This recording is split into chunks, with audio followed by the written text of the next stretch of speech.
నేను అనుకుంటూనే ఉన్నాను, ఆ అఖిలాండేశ్వరి సడన్గా ఎలా మారిందా అని. ఇదన్నమాట సంగతి.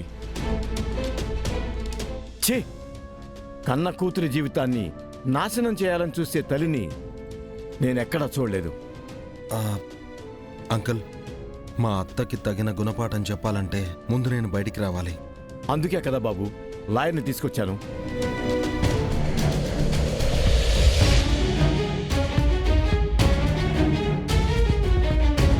చూడండి, మీ ఆర్గ్యుమెంట్లన్నీ కోర్టులో పెట్టుకోండి.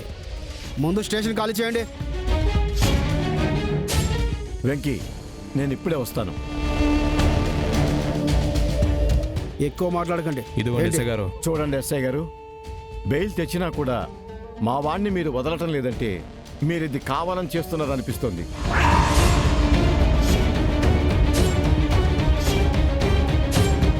కావాలని చేయాల్సిన అవసరం నాకేంటయ్యా? అతను నేరం చేశాడు కాబట్టి వదలడం కుదరదు.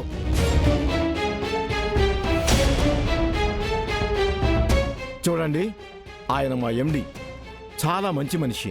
ఎవరికి ఎటువంటి హాని చేయలేదు, చెయ్యడు కూడా. మా వర్కర్స్ అందరూ ఆయన మంచితనం గురించి రాసిచ్చి సంతకాలు చేసిన వినతి పత్రం ఉంది. కావాలంటే చూడండి. ఇదేనా కలెక్టర్ ఆఫీస్ అనుకున్నావా? పత్రాలు పంచడానికి, అవి చూసి నేను నమ్మడానికి? అవేం కుదరవు ఇక్కడ. అంకుల్, అతను మా అత్త మనిషి, నేను చెప్పాను కదా. ఏయ్, నువ్వు మాట్లాడుకో. చూడండి, మాటలు అనవసరం. మర్యాదగా బయటికి వెళ్తారా లేదా గెంటించమంటారా? గెంటిస్తారా? ఏ నేరం చేయని మా వెంకీ బాబుని అరెస్ట్ చేసి అడిగితే అధికార బలం చూపిస్తారా?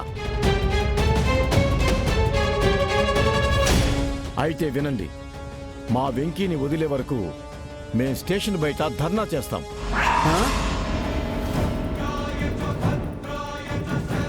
లాయర్ గారు రండి.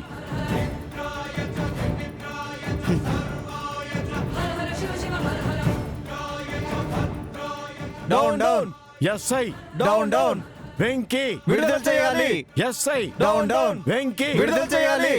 SI down down. SI down down. SI down down. వెంకీని విడుదల చేయాలి. వెంకీని విడుదల చేయాలి. SI down down. SI down down. SI down down. వెంకీని విడుదల చేయాలి. వెంకీని విడుదల చేయాలి. అన్యాయంగా అరెస్ట్ చేసిన వెంకీని విడుదల చేయాలి. పోలీస్ జులుం నశించాలి. వెంకీని విడుదల చేయాలి. వెంకీని విడుదల చేయాలి. పోలీస్ జులుం నశించాలి. పోలీస్ జులుం నశించాలి. అన్యాయంగా అరెస్ట్ చేసిన వెంకీని విడుదల చేయాలి. వెంకీని విడుదల చేయాలి. పోలీస్ జులుం నశించాలి.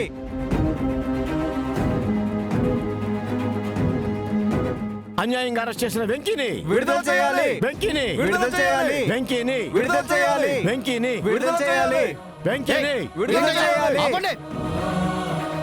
కానిస్టేబుల్స్, స్టేషన్ ముందు ఏంటి న్యూసెన్స్? వీళ్ళని క్లియర్ చేయండి. పోలీస్ జులుం నశించాలి. పోలీస్ జులుం నశించాలి. పోలీస్ జులుం నశించాలి. పోలీస్ జులుం నశించాలి.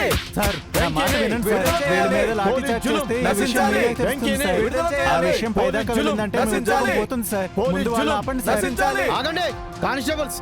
వెంకీని ఆపండి. విడుదల చేయాలి. ఆగండి. మీకే చెప్పండి. ఆగండి.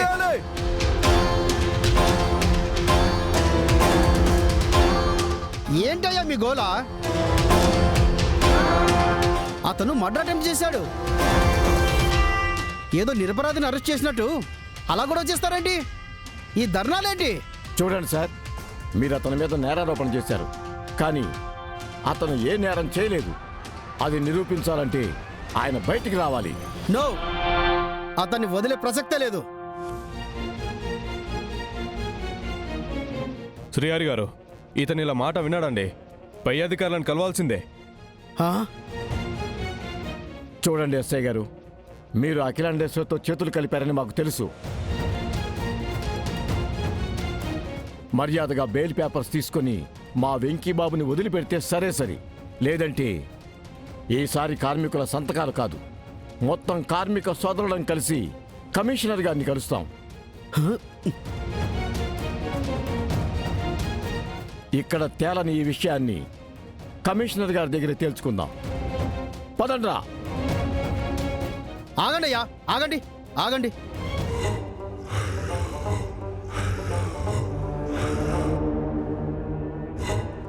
లాయర్ గారు ఆ బెయిల్ పేపర్ ఇలా ఇవ్వండి.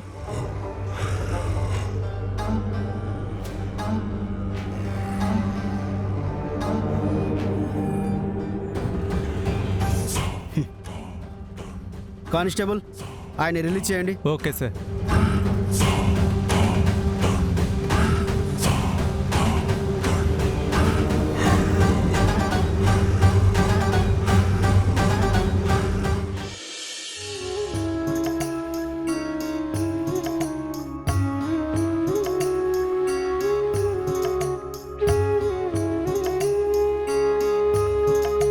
ఇక్కడ సంతకం పెట్టండి.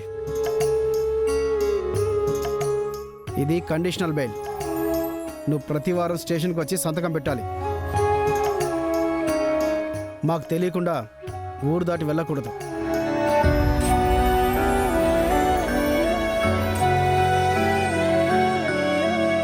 పదండి అంకుల్.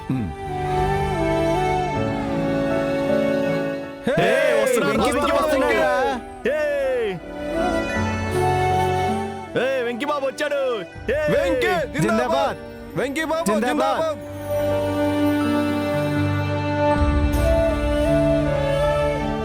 నేను ఏ తప్పు చేయలేదని నమ్మి నా మీద నమ్మకం ఉంచి ఇక్కడి వరకు వచ్చినందుకు మీ అందరికీ కృతజ్ఞతలు. జాగ్రత్తగా ఇంటికి వెళ్ళండి. బాబు నీకే కష్టం రానివ్వం. నీకే కష్టం వచ్చినా మేము అందరం అండగా మేమందరం ఉంటాం. అండగా ఉంటాం. సరే, మీరు జాగ్రత్తగా ఇంటికి వెళ్ళండి. పదండి. పదండ్రా.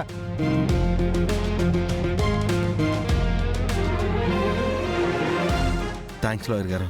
Thanks uncle. మీరు నన్ను నమ్మి నాకు సపోర్ట్ చేశారు. నిజంగా చాలా థ్యాంక్స్. వెంకీ, మన వర్కర్స్ అంతా నిన్ను నమ్ముతున్నారు. అలాగే నీ మీద నాకెప్పుడు నమ్మకం ఉంటుంది.